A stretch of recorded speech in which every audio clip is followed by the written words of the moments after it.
As soon as we started interacting with the machine though, there was an employee like around the corner who was like eyeing us weird. So we were like, we gotta get our movie and get out of here. And this time as I walked through their store, I immediately saw that they actually still had a Redbox standing ready for me to gawk at. At last, we found a real Redbox out in the wild in 2025.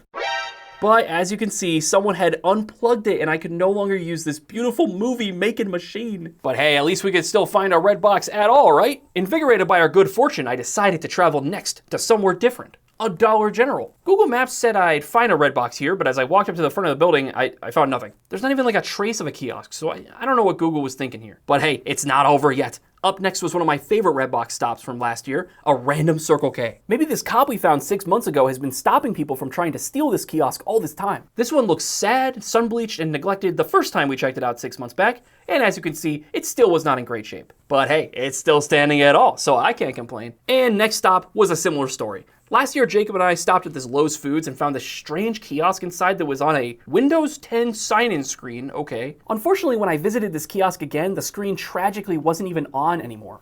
I like that they still have the same sign covering the screen though. This kiosk might stay here for years and no one would even notice, I imagine. But this isn't good enough. At this point, I'd have been driving for hours and I knew that if I couldn't find a working kiosk, you guys would never look at me the same. I had just 2 chances left, a Walgreens that was over 45 minutes from me and a Circle K that happened to be on the way. As I pulled up to the gas station, I can immediately see that the kiosk was thankfully still standing. And when I lifted the sunscreen, yeah, nothing. The card reader was even removed from this one for some reason. What? Why? This can't possibly be the state of every kiosk left in my area, right? There's just no way. I had no choice but to start my long journey to the final Walgreens.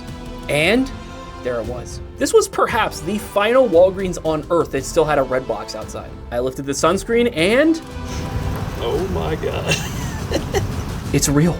A working Redbox kiosk in 2025, let's go! I took my time with this one as I knew it may very well be the final functional machine I ever get the chance to interact with. There really weren't that many movies left for me to purchase, but that's alright. The final hurdle I had to overcome with this kiosk would be the card reader, as there was a chance that it wouldn't work anymore and would cancel my transaction, like this Walmart one did to me last year. But after entering my zip code and skipping the email screen like I always do, it actually seemed to be delivering my movies.